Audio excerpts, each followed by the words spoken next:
Okay, yeah, so we need to saying that the last class is still on. So yeah, let's wait then. Yeah, we'll wait for a couple of minutes.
Okay, so yeah, let's start today's lecture.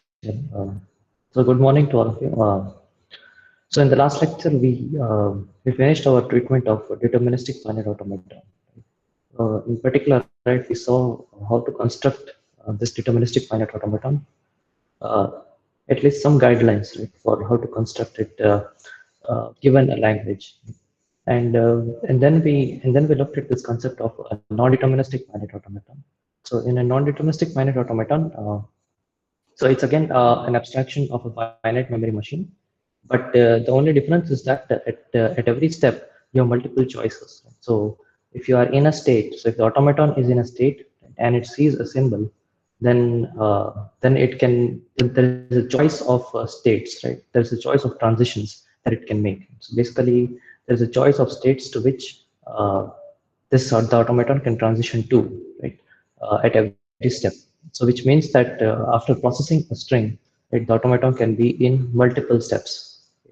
Uh, so this is the sort of intuitive definition, but we also saw the formal definition of an NFA. Right? So the formal definition of an NFA is very similar to the formal definition of the DFA. It's a phi tuple It consists of a set of states, the input alphabet, a transition function, a set of start states, and a set of final states.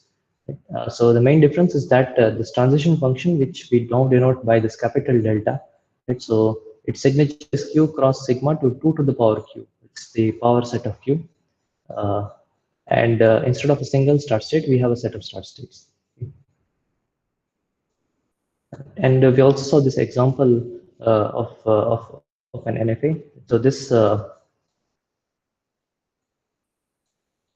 NFA accepts all strings whose third symbol from the right is 1, right? So which means whose third symbol from the end is 1. And the way it does it is that it basically guesses, right, which symbol is third from the right. So if you look at the very first state, which is the start state Q1, right, then there are two possible transitions on the symbol 1. So it can either remain in Q1 or it can make the transition to Q2. So so whenever it reaches the third symbol from the right, so the machine itself doesn't know when it's going to reach the third symbol from the right, but it's going to guess, right, okay, the next symbol is going to be the third symbol from the right. And if it is 1, then it's going to make the transition to Q2. And if this guess was correct, right, then in two more steps, right, it's basically going to reach in the final state Q4, and at the same time, it would have processed the entire string. So which means that after processing the entire string, it would be in the final state, right? And therefore, such a string would be accepted. So, so this means that there is a choice, right? So there is a correct choice, right? The machine can make, uh, for which the outcome would be that the string would be accepted, right? And if the string does not have one, right, from the, so if the third symbol from the end, right, from the right is not one, then there is no correct choice. So yeah, so that's why the string, this machine accepts all strings whose third symbol from the right is one. So we'll formally define the criteria for acceptance and rejection. So let's look closely at this transition function of the NFA. Right? So this delta, this capital delta of Q comma A, unlike DFA where this was a single state, now this is a set of states. Okay? So let's again extend this transition function so that instead of taking this transition function only operates on a symbol. Right? But let's see how we can extend it so that it can operate on a string. So this is the extended transition function, which is this delta hat. So this delta hat now is defined uh, from the it's a function, right? So it's defined from the domain 2 to the power q cross sigma star 2 to the power q. So again, this is slightly different from the small delta hat, right, that we had as the extended transition function of the DFA. So the signature of that was q cross sigma star to q, but here it's 2 to the power q cross sigma star to the power q. Right? So which means it takes a set of states, right, and it takes a string and it returns another set of states. Right? So the way that we want to define this extended transition function, right, is we want to say that okay, uh, if you start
Yeah, so I lost the connection for a minute. So, okay, so as I said, right, so the way that we want to define this extended transition function delta hat is that we are given a set of states, right?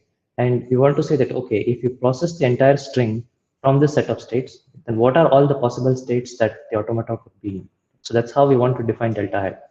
Okay. So again, so this delta hat is defined recursively. So this delta hat of a comma epsilon. So let's first define it for the empty string epsilon. So delta hat of a comma epsilon is defined to be the set A itself. Right? So here A is a set of states. And let's look at this definition of uh, delta hat A comma WA. It's delta hat A comma WA. So here WA is a string, W is a string, A is a symbol, right? And in order to calculate delta hat of A comma WA, we are first going to recursively apply this delta hat on A comma W. So which means we are going to ask, okay, if you process the prefix W, what are all the states that you can be in? So that's delta hat of A comma W, and then from all of those states, right, what are the transitions? What are the further transitions that you can make when you see the symbol A? So that's why this delta hat of A comma W is defined as the union over over all q, which belongs to delta hat of A comma W, delta of q comma A. So delta hat of A comma W is the set of states which the automata will reach if it starts from a state in A, right, and it processes the entire string W. So I take every q out of that set, and now I apply delta on q comma A. Right? So this delta of q comma A itself is going to be a set. So that's why I need to take the union of all of these sets. Okay, so here's how you can view this function diagrammatically, right? So okay, the question from Vinith is what will be the output if there is no q? Yeah, so then what's going to happen if there is no q? So yeah, can someone else answer that?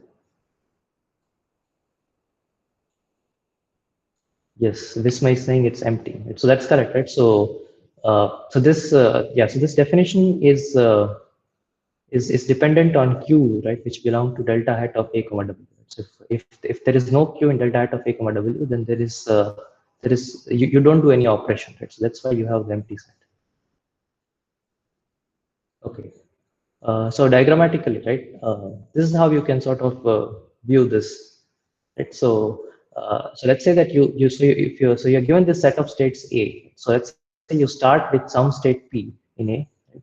And after processing the string W, if you end up in this state Q, right, then if there is a transition from Q to R on the symbol A, then this R is going to be present in delta hat of uh, A comma WA. Right?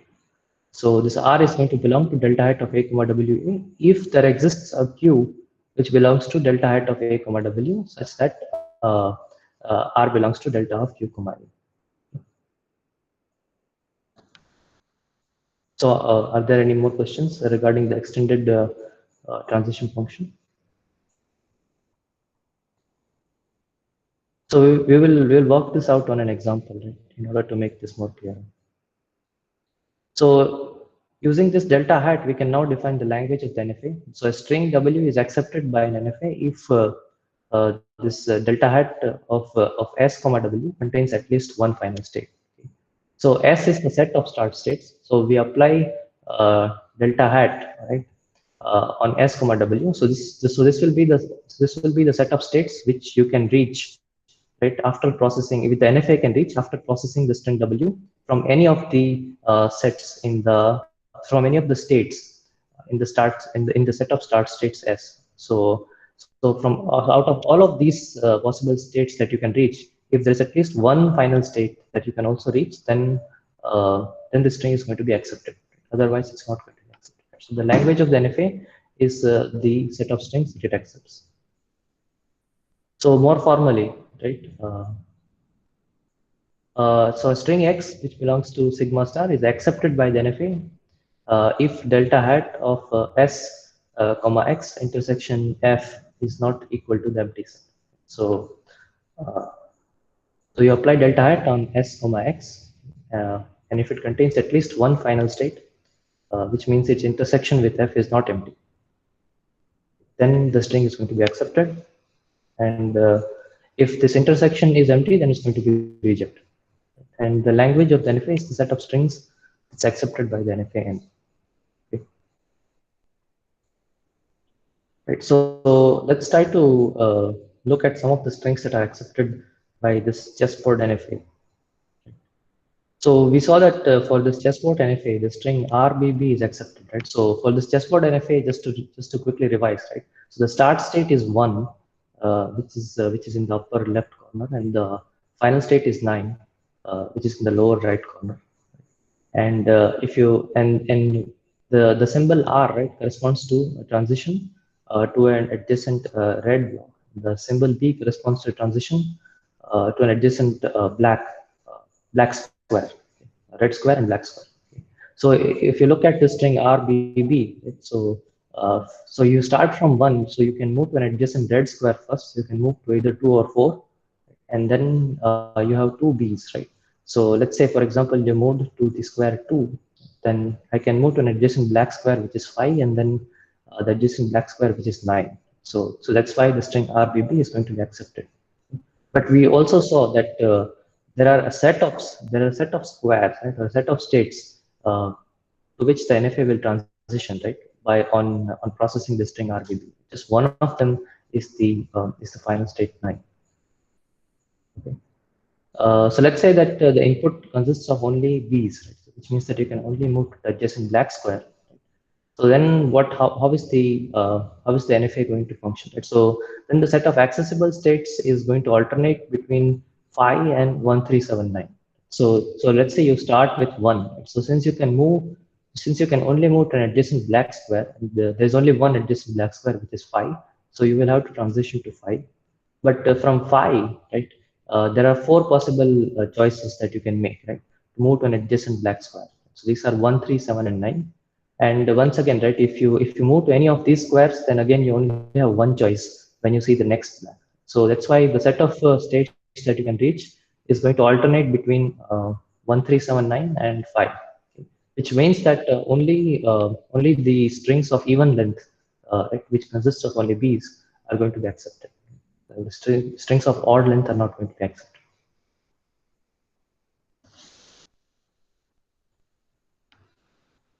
Okay, so what about strings with only R's? So will those strings be accepted?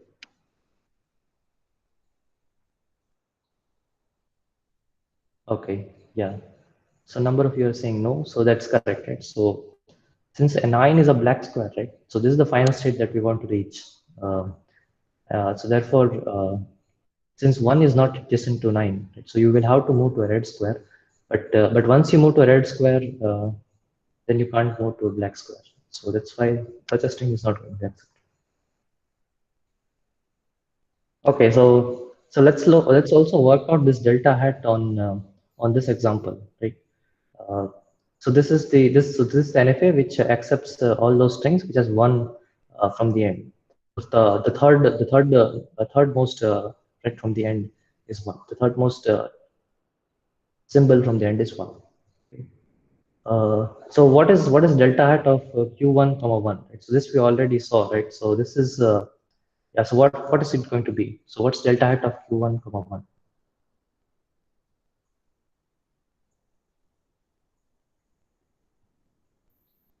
You can either think about this intuitively or you can apply the formula, right? So what are the set of states that you can be in after you process 1, beginning from q1? Yeah, so okay, so it's going to be q1 comma q2, right? Okay, so that's correct. So let me write this down. So q1 comma q2, right? So you can also apply the formula, right? So if you apply the formula, you will say that delta hat of q1 comma 1 is going to be equal to let me write this down. So delta hat of q1 comma 1 is going to be equal to union, right, over all q belongs to delta hat of q1 comma epsilon and then delta of q comma 1. So right, and so here, right, so delta hat of q1 comma epsilon is going to be equal to q1 itself, So you're just going to look at delta of Q1 comma 1, and that's Q1 and Q2. That's why you have Q1 and Q2. Okay. So what this delta hat of Q1 comma 1 0. Okay, so I have, okay, so Vineet has a question. Yes, Vineet. The delta hat is defined over a set, right?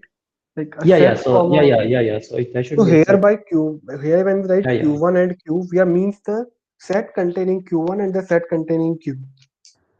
Uh, are you talking about the input or are you talking about the output? Input. Yeah, the input is just Q1. So isn't it the set comma the like we write delta hat of like in the basic definition we write that delta hat of a comma epsilon is a. So Yes, here a was a set. yes. So sir, like in the definition of delta hat as well, we write 2 power q cross sigma Okay, star let's gives go 2 to the power q. definition.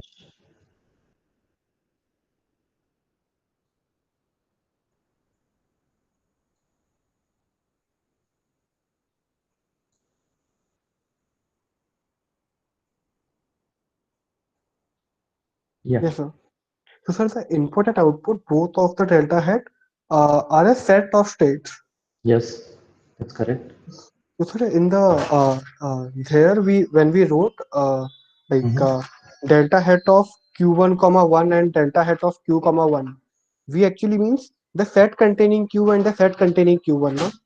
Yeah, yeah. So it's yeah. So I already made that change, right? So Like it was just for the convenience that we just write q and q1, but we mean yeah, the set containing q and the set containing q1. that's right. Okay, sir. Yeah.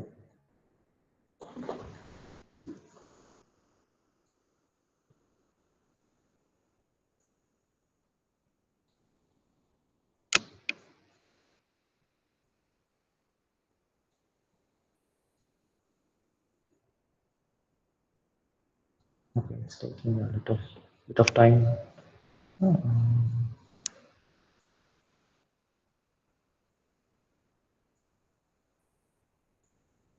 Okay, yeah, we are here. So yeah, so there is a set bracket around the Q1. So I didn't mention it, but you can assume that it's there. So delta hat of Q1 comma 1 is Q1 Q2. What is delta hat of Q1 comma 1 0, right? So these are the set of states that you can be in after you process 1 0. So yeah, so the number of you have said it's Q1 comma Q3, right? So okay, so we know that delta hat of Q1 comma 1 is Q1 Q2. So delta hat of Q1 comma 1 0, right, is basically going to be the set of states that you can go to from Q1 comma Q2, right, on processing 0. So if you look at this diagram, right, then if you process 0, then from Q1 I can only go to Q1, right, and from Q2 I can go to Q3. So that's why this set is going to be equal to Q1 comma Q3. Okay. So what about 1 0 0? So what's delta hat of Q1 1 0 0? Okay. Okay. So I'm saying Q1 comma Q4. Okay. So again, right, let's try to work this out, right? So I know that delta hat of Q1 comma 1 0 is Q1 Q3. Okay. So from Q1 Q3, what are the states that that NFA can go to if you next process 0, right? So from Q1 I can only go to Q1 itself on processing 0, while from Q3 I can go to Q4, right? So that's why this is going to be equal to Q1 comma Q4. So that's correct. So notice that Q4 is a final state. So that's why this 100 is going to be accepted by the NFA, right? Okay, let's do this last one. Right? So what about this delta hat of Q1 1001? So what are the set of states that I can be in?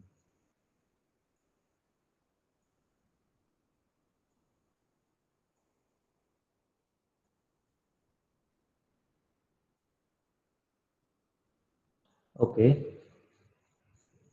so I'm not sure if the answers are the answers to the previous question or the answer to the current question. So maybe some of you can. Okay, So Vinith is saying Q1 comma Q2.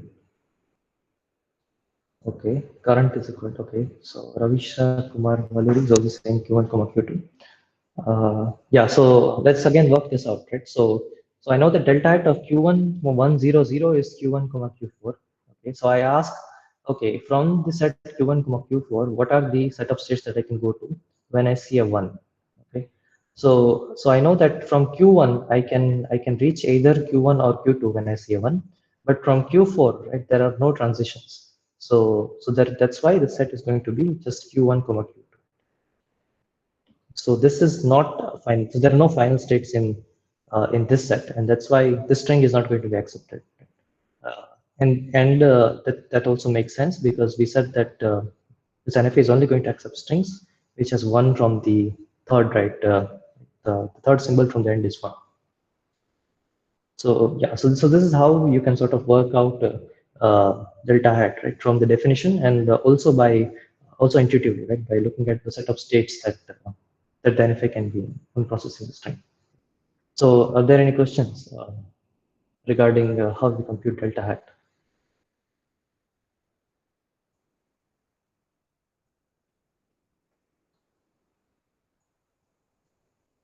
Okay. Okay, so now that we have defined this new abstraction, right, this non-deterministic finite automaton, we need to now compare it with the deterministic finite automaton. So are they the same, right? Is this the NFA more powerful than the DFA, or is the other way around? And so on. Okay. Uh, so how do you compare different machines? So this is something that we are always going to do, right? So whenever we introduce a new abstraction of a machine, we are going to ask, right? We're going to compare it with the previous abstractions. We are going to say, okay, is there a language that's accepted by one machine, but that cannot be accepted by another machine, right? So okay, so here let's do the comparison for DFAs and NFAs. So in particular, right? Let's ask this question that if I have so let's first try to answer this question, that is the DFA more powerful than the NFA. So in order to answer that, we have to ask the question that, okay, if a language is accepted by a DFA, then does there exist an NFA which also accepts the same language? Okay, so the question is that uh, if so how do we define, right? So we know that DFA accepts regular languages, right? So a language is regular if there exists a DFA which accepts that language.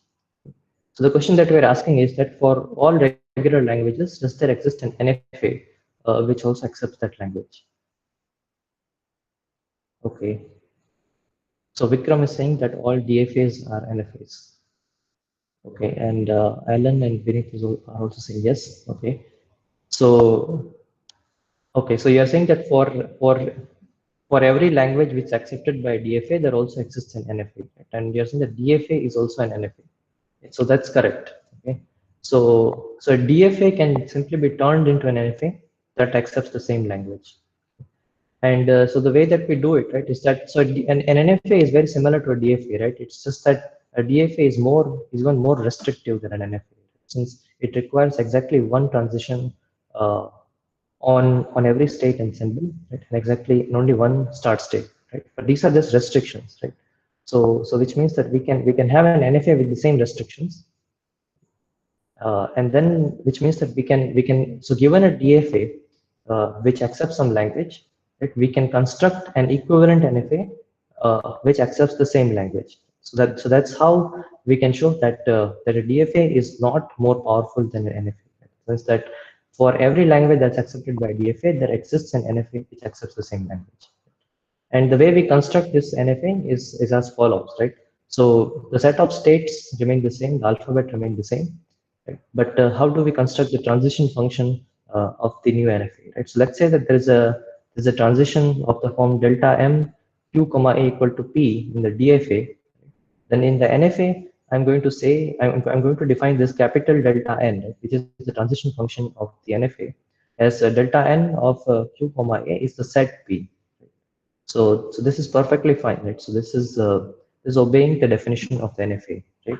Uh, and we will also have only one start state, right? So the start state of the DFA is going to be is also going to be the start state of the NFA. So now in this case, uh, there's no longer any non-determinism in the NFA. So the NFA is always in a yeah. So the NFA is always in a set containing exactly one state, which is the state that the DFA is in after reading the same input. So both the NFA and the DFA essentially uh, do the same thing. Right? So we are not using the non-determinism of the NFA, and in this way, we can say that a DFA is not more powerful than an NFA.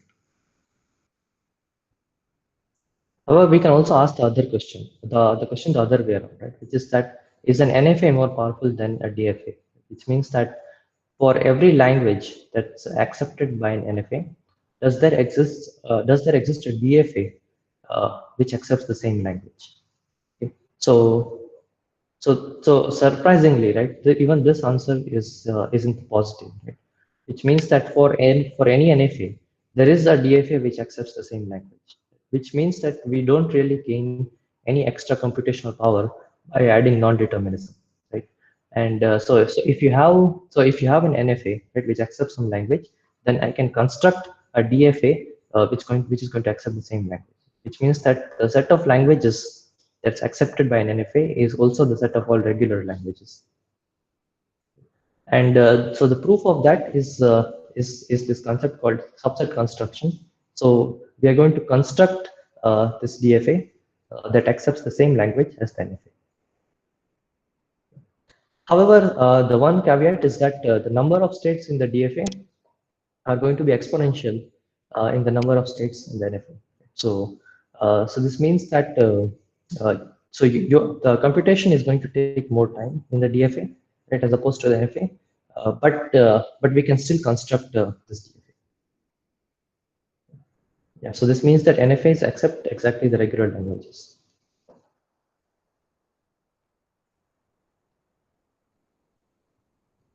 Okay, so let's first define this subset construction, right? We will then work out subset construction on an example, and then we'll formally show, right, that this new DFA that we have constructed accepts exactly the same language as the NFA, right? So what's the question here, right? So let's say that we are given some NFA n, right, uh, which is given by this Q sigma delta n S and F.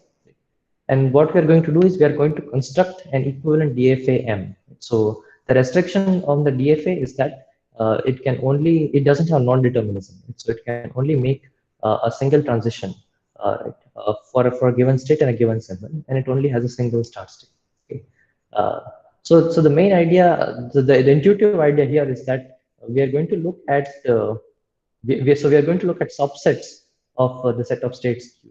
Right?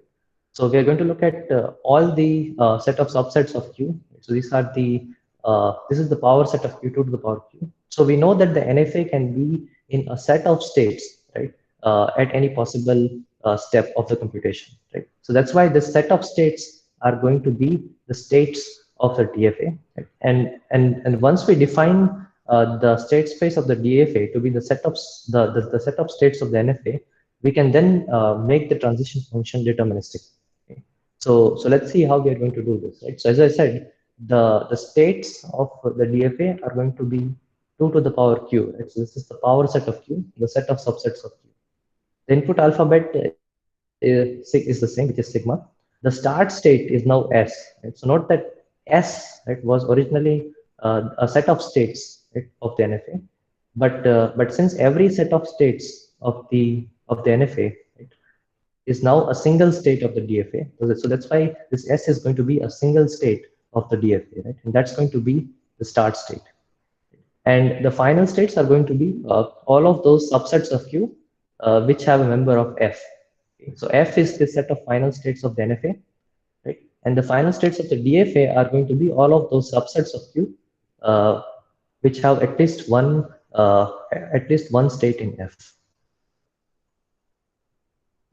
So the crucial point here is that the DFA states. So what are the states of the DFA, right? So the states of the DFA have names that are sets of the NFA states.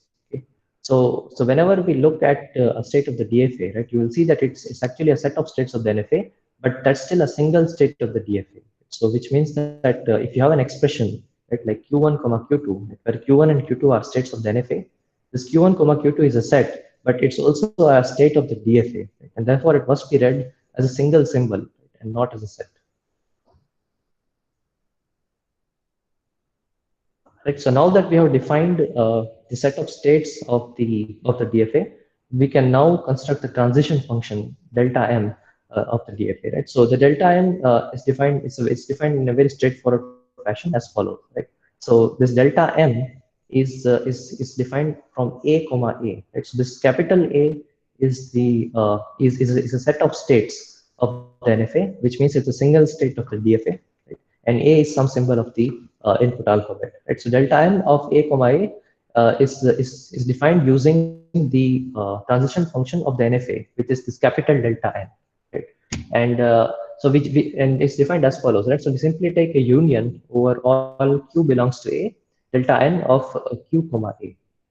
So which means that from every state q which is present in the set of states capital A, I look at what are the transitions, right, that the NFA can do, right, on the symbol A from such a state q, right, and then I take a union of all of those states. So this is going to be another set of states of the NFA, which means that it's going to be a single state of the DFA. So now this obeys the restriction of the DFA, right? Which is that you need a unique transition, right? Uh, on on, uh, on every state and on every symbol. Right?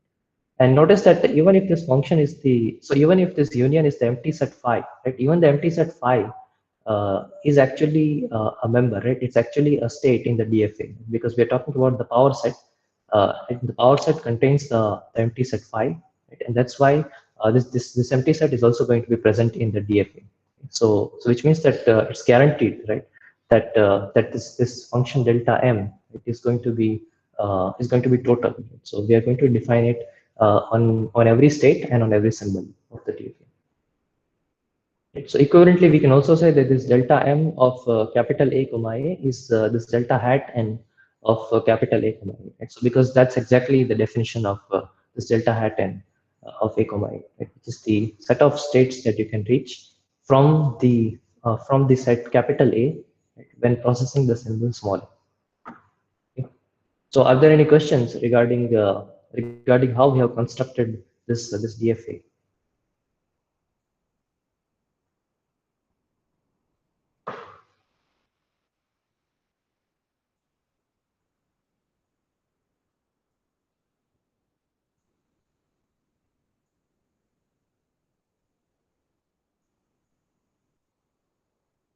Okay.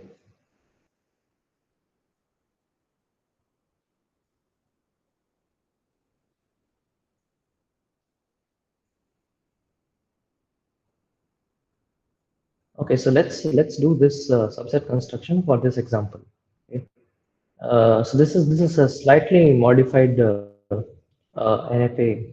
Uh, so this is slightly modified from the NFA that we saw earlier, right? So yes, so just as a, so what's the language of this NFA?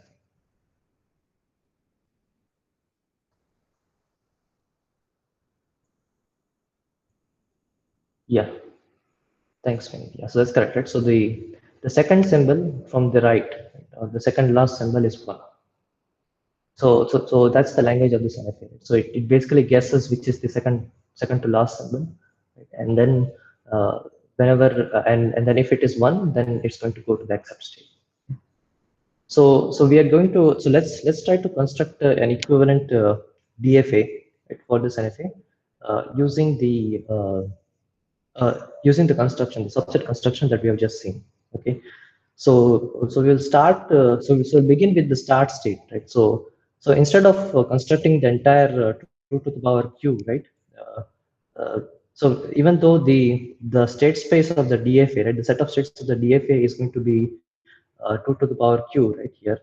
Let's not construct the entire 2 to the power q now, right? So we will only construct a state if it is required. Okay, so initially we will start from this state Q1.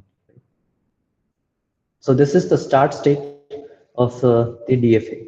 So this is a set which contains the state Q1, and that's why this is so this is rather a set which contains the state Q1, and that's why it's a single state of the DFA. So okay, so what are the transitions that this state can make on the symbol 0?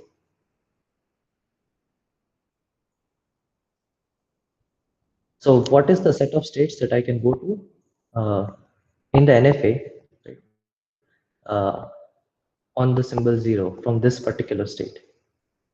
Yeah, Q1, right, that's correct, right? So which means that there is only this transition on Q1. Okay, so what about on 1? So we already seen that on 1 we will go to Q1 comma Q2. Right? So which means this, so this Q1 comma Q2 is going to be another state of the DFA. And on 1, I can make this transition to Q1 comma Q2. Okay. So now let's do the same exercise for Q1 comma Q2. Okay, so from Q1 comma Q2, so which is a set of states of the NFA, but it's a single state of the DFA. So from this state, what are the transitions that I can make on the symbol 0, let's say? Okay, Q1 comma Q3. Is that right? Q1 comma Q3. So on the symbol 0, right, Q1 can only make a transition to Q1, while Q2 can make a transition to Q3. So that's correct, right? So which means we have to construct another state of the DFA, which is this Q1 comma Q3, okay, and then I can make a transition here on 0. Okay. Uh, so what about this 1, right? So let's say that what is the transition on the symbol 1 from the state Q1 comma Q2?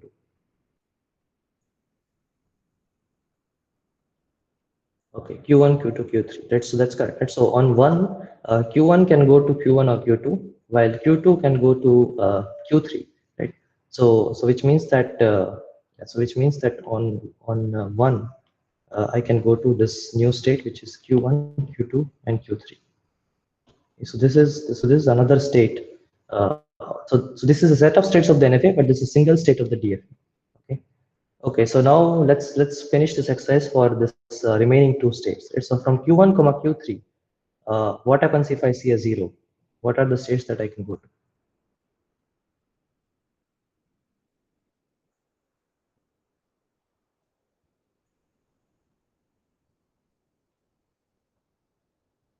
Yeah, that's correct. Right? So I can only go to Q1.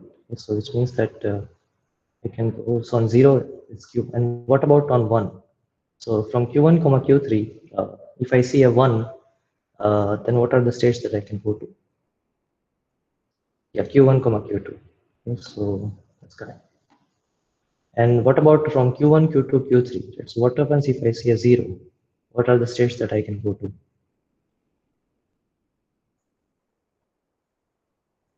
Yeah, Q1 comma Q2. So from Q1, Q2, Q3, right? If I see a 0, then from Q1 I can go to Q1, and from Q2 I can go to Q3. So which means that I can go to 0 here. Okay, and from Q1, Q2, Q3, if I see a 1, then what are the states that I can go to?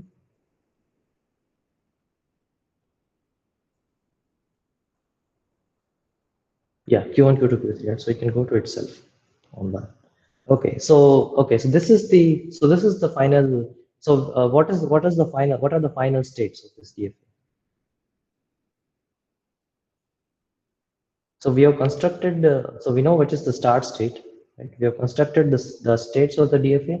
We have constructed the transition function of the DFA. What are the final states of this DFA?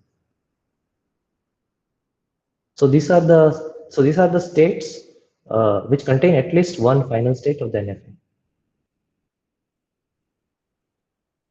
Okay, all with Q3. Right? So there are 2 states here which have Q3, which is this Q1, Q2, Q3, and Q1, Q3. Right. So both of these are going to be the final states of the final states uh, of the DFA. Right? So I'm sorry, this diagram is pretty messy, but what I want you to observe, right, is that if you were to try to construct a DFA, right, which basically whose language is this set of strings which has one. The second last symbol is one. Then this is exactly the DFA that you're going to construct. Right? So essentially, what we are doing here, right, is that we are keeping track of the last two symbols that we saw. Okay. So in particular, right. So let me just annotate this states. Right. So this state is 0 0.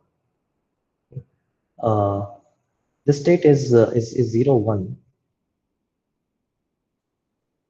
or rather it's 1 0. I think. Sorry, it's 0 1. Is it? Yeah, it's 0 1. Uh, this state is 1 0, and this state is 1 1. Okay. So this annotations mean that if you were to try to construct a DFA, right, which recognizes the same language, right, which recognizes that the second last symbol is one, then you need to keep track of the last two symbols that you have seen. Okay, and this annotations are exactly those last two symbols that you have seen. Okay, so for example, if the last two symbols that you have seen are 0 0, right, and then if you see another one, right, then the last two symbols that you have seen will be 0 1, right. Similarly, if the last two symbols that you have seen are 0 1, right, and if you see a 0, right, then the last two symbols seen will be 1 0. On the other hand, if you see if you see a 1, right, so there is a transition on 1 here, then the last two symbols seen will be 1 1. Okay. And this is true actually for every state that you take. Okay. So in fact, this subset construction has actually given us the same DFA that you would construct if you were to directly try to construct a DFA which recognizes the same language. Okay. So this is a very neat little procedure, right?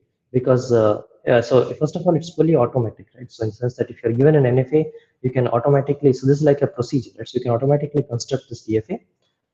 And you will see that in most cases, right, this DFA actually corresponds to the exact DFA that you would get if you were to try to construct it manually.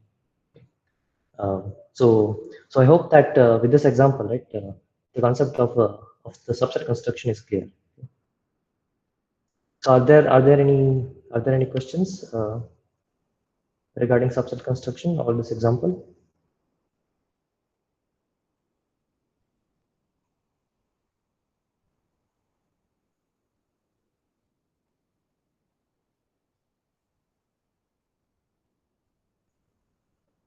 Okay, good. So I'm almost out of time, but I started 5 minutes late, so I have 5 more minutes. So let's at least try to look at this proof, right, of equivalence, right? So we have so we have said that okay, this so we are going to use this subset construction technique in order to construct this DFA, right? But now we also need to show formally that this DFA accepts exactly the same language as the original NF. Okay, there's a question from Vedant that the branch 0 from Q1, Q2, Q3 will lead to Q1, Q3. Okay. From Q1, Q2, Q3, if I have a 0, yeah, that's right. That's correct. So it actually lead to Q1, Q3. Yeah, thank you. Yeah. It also makes sense, right? Because we annotated this with 1, 1. So if you see a 0, then you will go to 1, 0. Yeah. Sanchit is asking that the set F would also contain Q2, Q3, and Q3. Yeah, that's right. Uh, but those states are not reachable here, right? So, uh, even though, so if the formal definition, right, would contain all possible subsets of this set Q1, Q2, Q3, but none of those states are actually reachable here. So you can sort of ignore them. So here we are basically constructing this DFA on the fly, right? So that we are only constructing those subsets which are actually reachable. But you're right, that would also contain those states. Any more questions?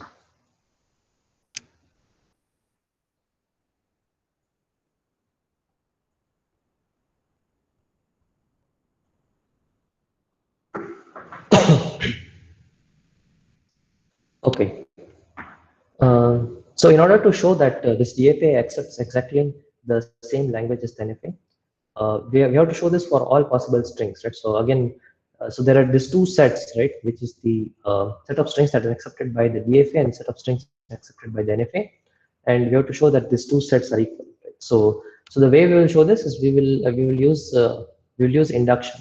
Right? So we'll use induction on the length of string to show that. So we won't directly show that these two sets are equal. Instead, we will show that for any string W, right, uh, which belongs to sigma star, right? And for any subset A of Q, this delta hat n of A comma W is equal to delta hat the small delta hat m of A comma W. So what is this saying? Right? So this capital delta hat n of A comma W. This is the set of states that you can reach after processing the string W beginning from the set A. Right? While this delta hat m of A comma W is also the set of states that you can is this is the state of the DFA that you can reach, right? If you begin from the state from the state capital A, and you process the and you process the string W, right? So if this is true for all W and for all A, right, then we are sort of proved that that the two languages will be the same. Okay? And so the reason is that as long as so if these two set of states are equal, right, then then if a string is accepted by the NFA, then this left hand side must contain a set of must contain a state which is present in the set of final states, right? But in which case on the right hand side, right, that would be a final state of the DFA as well, right? Because we have said that the final state of the DFA are all those sets which contain at least one state of the which contain at least one final state of the NFA. So that's why if we can show that this is the case, right, that if delta hat n of A comma W is equal to delta hat m of A comma W, then then the languages of the NFA and the DFA will be the same. So notice that this A on the left hand side, right, is a set of states of the NFA, while this A on the right hand side is a single state of the DFA. Right? So this obeys the signatures of this capital delta hat n and small delta hat n, right? Because this capital delta hat n can take a set of states, but the small delta hat m, right, that is there on the right hand side, right? So this is the extended transition function of the DFA. So it can only take a single state of the DFA, but a set of states of the NFA is a single state of the DFA. So that's why this is basically obeying the signature. Right? So okay, so this is what we want to show. Okay, uh, so let's not start the proof today, right? Because I'm already out of time, and we won't be able to finish the proof today anyway. So yeah, so let's end this. Let's end the lecture here. So just a reminder, right? So tomorrow we are going to have the first of these tests, right, during the lecture time. So I'm going to release the question paper on Moodle, right, sharply at 1 o'clock, and so please. Uh, so if any of you don't have access to Moodle, right, or if any of your friends don't have access to Moodle, then let me know, right, and I will enroll you into the course. So the question paper will be released sharply at 1 o'clock, right, and you must submit. So you must write the answers on a sheet of paper and then scan and then upload it on Moodle itself. So this should be done in 1 hour, right? So by 2 o'clock. So this is a hard deadline, right? So by 2 o'clock, you must finish writing the answers and then also uploading it on Moodle. Okay? So you need not be online for the lectures, right? Since everything is will be conducted through Moodle. Okay. So okay, so we'll end this lecture today. Thank you.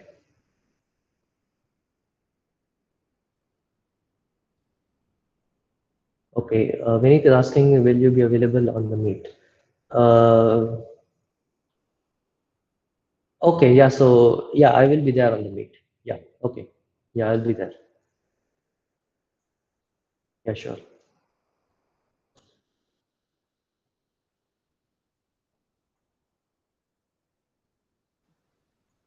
So, quick question. Yeah, sure. how do the TAs actually get access to the relevant students' answers? Uh, yeah, so I think the TAs will have access to all the students' answers. Right? Oh, So okay, since they'll be uploaded on the Moodle itself. Right? So okay, you just need to pick the answers, the students that are related to you. Yeah. okay.